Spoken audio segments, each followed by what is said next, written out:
Bismillahirrahmanirrahim. Assalamualaikum warahmatullahi wabarakatuh. Innal hamdalillah nahmaduhu wa nasta'inuhu wa na'udzu billahi min shururi anfusina wa min sayyiati a'malina may yahdihillahu fala mudilla lahu wa may yudlil fala hadiya lahu. Asyhadu an la ilaha illallah wahdahu la syarika lahu wa asyhadu anna Muhammadan abduhu wa rasuluh. Allahumma shalli wa sallim wa barik ala Muhammad wa ala alihi wa sahbihi ajma'in. Amma ba'd. Kaum muslimin yang dirahmati Allah Subhanahu wa taala, sholihin dan sholimat. Hari ini kita akan membahas tentang sunnah dan adab merayakan Idul Fitri. Kita ketahui bahwa Idul Fitri adalah anugerah yang diberikan oleh Allah Subhanahu wa taala kepada kaum muslimin berupa kegembiraan, karena pada hari itu kita mendapati anak-anak bahkan orang dewasa merayakan hari raya dengan penuh gembira. Di sisi yang lain, tentu sebagian orang merasa bahwa perginya bulan Ramadan adalah kesedihan tersendiri, karena mereka telah kehilangan satu momentum di mana mereka selama ini telah mendekatkan diri kepada Allah Subhanahu wa taala dengan penuh kecintaan, dengan penuh pengharapan, dan mengharapkan agar puasa yang mereka lakukan berkualitas. Sementara hari ini mereka akan ditinggalkan oleh satu bulan yang mulia. Kaum muslimin yang dirahmati Allah Subhanahu wa taala, hari raya Idul Fitri kita peringati atau kita rayakan setiap tanggal 1 Syawal. Tanggal Masehinya terserah ya, tetapi yang jelas adalah tanggal 1 Syawal. Kapan 1 Syawal itu? Adalah ketika kita telah melihat hilal atau ru'yatul hilal, sebagaimana yang disampaikan oleh Rasulullah SAW. Berpuasalah berdasarkan ru'yatul hilal dan berhari rayalah berdasarkan ru'yatul hilal. Jika terhalang oleh mendung atau semisalnya, maka genapkanlah hilangannya menjadi 30 hari. Saudara-saudara yang dirahmati Allah Subhanahu wa taala, Idul Fitri adalah syiar kebersamaan, sehingga mestinya perayaan Idul Fitri itu bisa dirayakan bersama-sama. Namun kita mendapati bahwa tidak setiap tahun umat Islam di Indonesia merayakan Idul Fitri bersama, karena ada perbedaan di dalam penentuan 1 Syawal.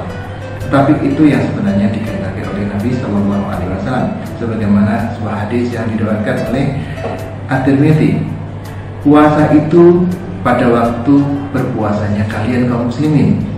Idul Fitri itu adalah pada saat kalian kaum muslimin merayakan Idul Fitri, dan berkorban pada saat kaum muslimin juga berkorban.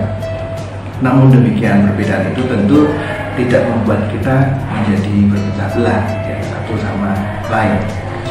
Lalu pertanyaan berikutnya adalah, pada saat Idul Fitri kita melaksanakan sholat Id, apa hukumnya? Hukumnya ya, sebagian mengatakan ada yang wajib, ada yang fardu kifayah, tetapi jumhur menjelaskan bahwa hukum sholat Id adalah sunnah muakkad ya. Jadi setiap kaum muslimin sebisa mungkin yang melaksanakan sholat Id bagi yang tidak berhalangan. Kemudian di mana sholat itu dilaksanakan? Sunnah Nabi Shallallahu Alaihi Wasallam mengajarkan sholat Id sebaiknya dilaksanakan di tanah lapang. Namun bukan berarti tidak boleh dilaksanakan di dalam masjid.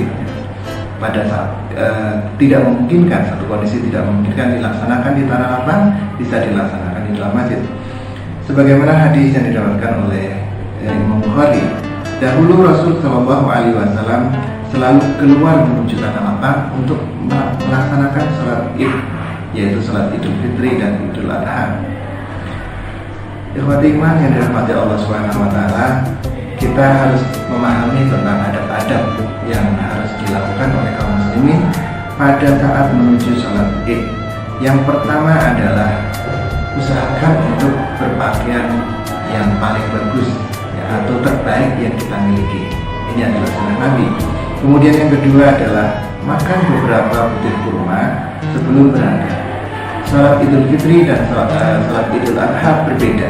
Pada salat Idul Fitri kita disunahkan untuk makan terlebih dahulu sebelum menuju tempat sholat.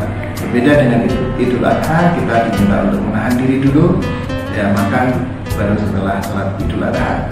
Yang ketiga adalah berangkat dan pulang, ya melewati jalan yang berbeda. Ini juga dituntut oleh hadis Nabi Shallallahu Alaihi Wasallam supaya kita mendapatkan pahala yang lebih banyak sekaligus bisa bertemu dengan orang yang lebih banyak, silaturahim menjadi lebih banyak.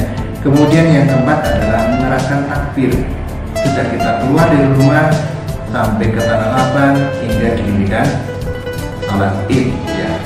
Takbir, ya, Allahu Akbar, Allahu Akbar, Allahu Akbar, Allahu Akbar, walillahil hamd. Ikhwati iman, rahimakumullah. Kemudian tuntunan di dalam salat Id yang barangkali perlu diperhatikan adalah tidak ada sholat sunnah, ya. Sholat sunnah qobliyah maupun ba'diyah. Jadi sholat sunnahnya adalah sholat sunnah Id itu sendiri. Nabi Shallallahu Alaihi Wasallam belum pernah sholat sunnah sebelum sholat Id atau sesudahnya. Ini hadis yang diriwayatkan oleh Imam Bukhari. Kemudian juga tidak ada adzan dan iqamah. Jadi sholat didirikan begitu saja, ya, dengan isyarat dari imam, tidak perlu dengan adzan atau dengan iqamah. Kemudian yang penting adalah karena sholat dilaksanakan di tanah lapang perlu dibuat yang disebut sutra ataupun halang, dan ini wajib bagi imam. Sutra adalah sesuatu yang diletakkan di depan orang yang sholat supaya bisa menghalangi orang yang berlalang atau melintas di depan mereka. Ini untuk imam wajib.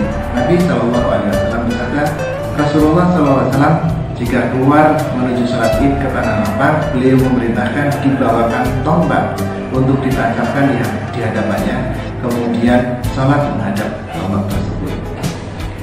Kemudian sholat Id berjumlah 2 rakaat. Ya. Rakaat pertama dengan 7 takbir selain takbiratul ihram. Ya. Kemudian rakaat yang kedua adalah dengan 5 takbir selain dari takbir ketika pergantian pergerakan dari sujud ke berdiri. Lalu pertanyaan yang berikutnya adalah bagaimana dengan wanita haid? Apakah mereka dianjurkan untuk mengikuti ke tanah lapang? Nabi Shallallahu Alaihi Wasallam menjelaskan, menyampaikan, kami perintahkan untuk menghadirkan gadis-gadis dan wanita haid pada 2 hari raya agar mereka menyaksikan kebaikan dan syiar dakwah kaum muslimin, sedangkan yang haid diminta untuk menjauh dari tempat sholat. Artinya bahwa mereka yang haid sekalipun diminta untuk bersama-sama keluar menuju tanah lapang, meskipun dia harus dipisahkan dengan yang sholat untuk mendengarkan ceramah, untuk mendengarkan syiar dan sebagainya. Namun mereka, para gadis-gadis, wanita-wanita yang menuju ke tempat sholat tadi, ada 2 hal yang harus diperhatikan. Yang pertama, hendaklah mereka keluar dengan menutup aurat, tidak berhias, tidak memakai wangi-wangian, serta tidak bercampur dengan laki-laki. Kemudian yang kedua, tidak boleh berjabat tangan dengan laki-laki yang bukan mahramnya, ya, karena ini adalah larangan yang sangat tegas dari Nabi Shallallahu Alaihi Wasallam.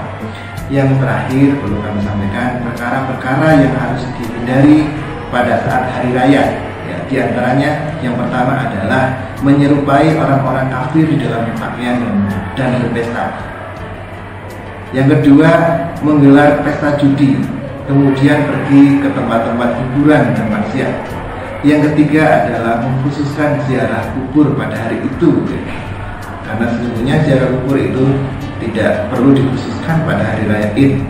Kemudian mengkhususkan ibadah-ibadah tertentu pada malam Id. Kemudian, nah ini nggak boleh, haram hukumnya adalah berpuasa pada hari raya Id. Kemudian pelarangan bagi wanita menghadiri sholat Id. Jadi kita tidak boleh melarang wanita menghadiri sholat Id, ya. Tadi sudah dijelaskan, mereka hadir, ya, walaupun agak dipisahkan dari jamaah yang sholat. Yang ketujuh adalah tidak boleh bercampur antara laki-laki dan perempuan atau yang sering disebut sebagai ikhtilat. Yang kedelapan, ya, kita tidak boleh mengabaikan ya fakir miskin, ya anak-anak yatim. Jadi pada hari raya pada hari raya Id kita mestinya memperhatikan kaum fakir, kemudian anak-anak yatim dan orang-orang duafa lainnya. Dan yang terakhir adalah menghiasi masjid dengan hiasan-hiasan yang menyerupai ya hiasan-hiasan yang diberikan pada gereja-gereja seperti lampu hias, kemudian bunga-bunga, kemudian hiasan-hiasan yang lain. Itu tidak perlu dilakukan. Wallahu a'lam bishawab. Wabillahi taufiq wal hidayah. Assalamualaikum warahmatullahi wabarakatuh. Marhaban ya syara Ramadan ya syara Rosiyah.